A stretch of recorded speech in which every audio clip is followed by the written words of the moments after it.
Hidup yang paling baik adalah hidup yang penuh dengan cinta, namun harus dilandasi dengan ilmu pengetahuan.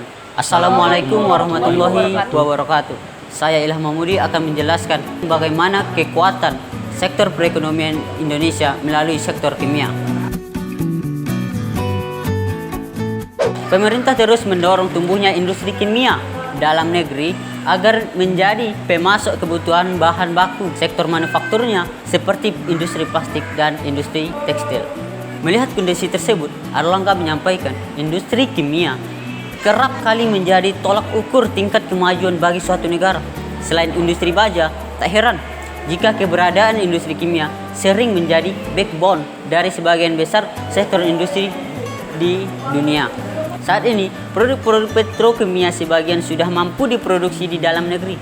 Seiring dengan peningkatan investasi, beberapa tahun terakhir, pemerintah fokus mendorong investasi besar-besaran di industri petrokimia. Misalnya di Cilegon, sudah ada 2 industri petrokimia, yakni Chandra Asri dan Lotte Chemical, yang total nilai investasinya mencapai 7 miliar US dollar.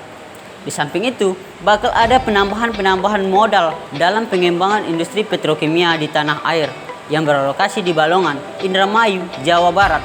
Di sana akan ada pembangunan klaster baru dari hasil kerjasama Pertamina dengan CP Taiwan.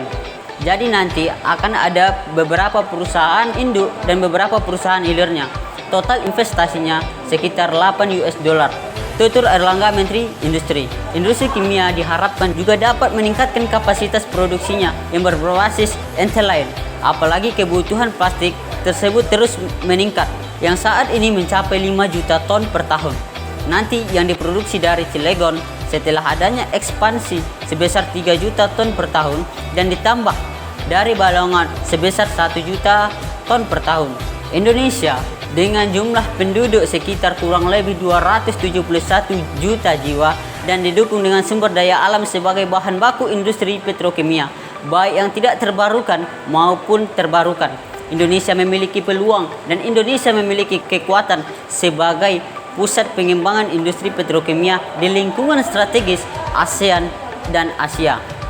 Indonesia memiliki potensi yang besar dan Indonesia juga memiliki kekuatan yang besar melalui cadangan total minyak bumi 3,3 miliar barel, cadangan total gas bumi sekitar 135,55 triliun standar kubik feet, dan cadangan total batu bara 39,89 miliar ton. Di samping itu, Indonesia juga menjadi produsen sumber minyak sawit mentah terbesar di dunia dengan produksi 48 juta ton per tahun atau setara dengan 68% produksi dunia. Nama Raden Ayunadi Alawiyah, NIM 1932193. Di sini saya akan menjelaskan tentang chemical sector opportunities atau peluang sektor kimia. Peluang pengembangan industri kimia Indonesia amatlah pesat. Dengan jumlah penduduk 271 jiwa dan sumber daya alam yang berlimpah, Indonesia mampu melangkah menjadi negara terdepan dalam industri kimia. Sebagaimana kita ketahui bahwa kehidupan manusia tidak lepas dari industri kimia. Produksi dan konsumsi dari industri kimia menjadi tolak ukur perkembangan dan kemajuan dari suatu negara. Berbagai industri kimia telah tumbuh dan berkembang di Indonesia, di antaranya agrokimia, petrokimia, dan lain sebagainya.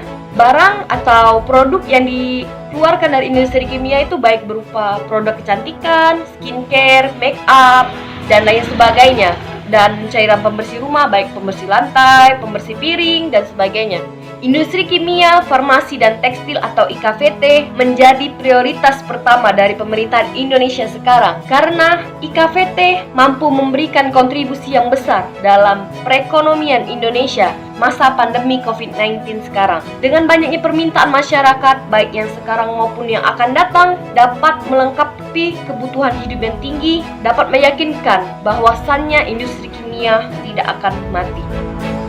Perkenalkan, nama saya Muhammad Rafi Al-Fatihah dengan NIM 1920602128. Di sini saya akan menjelaskan tentang kelemahan sektor industri kimia. Ada beberapa kelemahan di sektor industri kimia. Industri kimia diselimuti bertumpuk masalah. Struktur industri kimia yang masih banyak bolongnya alias masih rapuh, sangat-sangat rapuh. Salah satu penyebab tingginya angka impor itu sendiri. Kelemahan utama di sektor ini terutama berada di hulu. Baik itu menyangkut kimia dasar, petrokimia hulu, dan bahan baku farmasi. Kondisi ini pula yang menyebabkan impor bahan dan produk kimia masih tetap tinggi. Impor bahan baku industri farmasi bahkan mencapai di atas angka 90%. Kelompok produk ini menjadi penyumbang defisit neraca perdagangan, terutama untuk kategori bahan baku dan penolong. Industri kimia memiliki spektrum yang sangat luas. Industri ini termasuk dalam kategori yang padat modal, padat teknologi, dan rakus akan energi. Jadi tidak mengherankan yang berani memasuk ke industri ini adalah korporasi besar yang memiliki modal yang sangat besar, baik dari dalam negeri maupun dari luar negeri. Industri kimia domestik juga dihadapkan dengan harga gas yang sangat tinggi. Upaya pemerintah untuk menekan harga gas bagi sejumlah industri manufaktur prioritas termasuk kimia belum sepenuhnya berhasil. Peraturan pemerintah tentang penurunan harga gas untuk industri tidak bisa diimplementasikan secara optimal. Nama saya Hutari Tirsa dengan NIM 1930602258. Baiklah, saya akan menjelaskan tentang ancaman industri kimia. Seperti yang kita ketahui dengan kondisi kita sekarang ini, kondisi COVID-19 sekarang ini, aspek pergudangan dalam industri kimia itu, bahan industrinya itu mengalami kerawanan dan kendala yang cukup berarti. Untuk pembuatan bahan produk itu tidak boleh sembarangan. Apalagi kebutuhan bahan kimia di dunia itu cukup besar hingga saat ini. Contohnya itu seperti pada amonium niklat. Banyak digunakan pada industri pupuk, bahan pertambangan, dan konstruksi. Bahan kimia ini yang reaktif dengan bahan baku yang bisa bereaksi sendiri, menghasilkan api atau gas toksik ketika ada perubahan atau tekanan tertentu, serta gesekan atau kontak dengan uap lembab. Modusnya itu bisa menyebabkan ledakan seperti di Beirut di waktu lalu.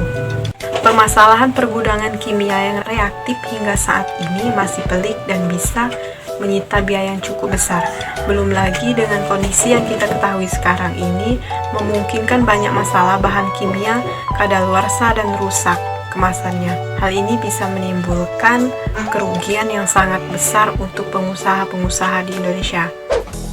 Baiklah, itulah tadi penjelasan dari bagaimana kekuatan, ancaman, peluang, serta kelemahan perekonomian Indonesia melalui sektor industri kimia. Demikian yang dapat kami sampaikan. Kami akhiri dengan Assalamualaikum warahmatullahi wabarakatuh.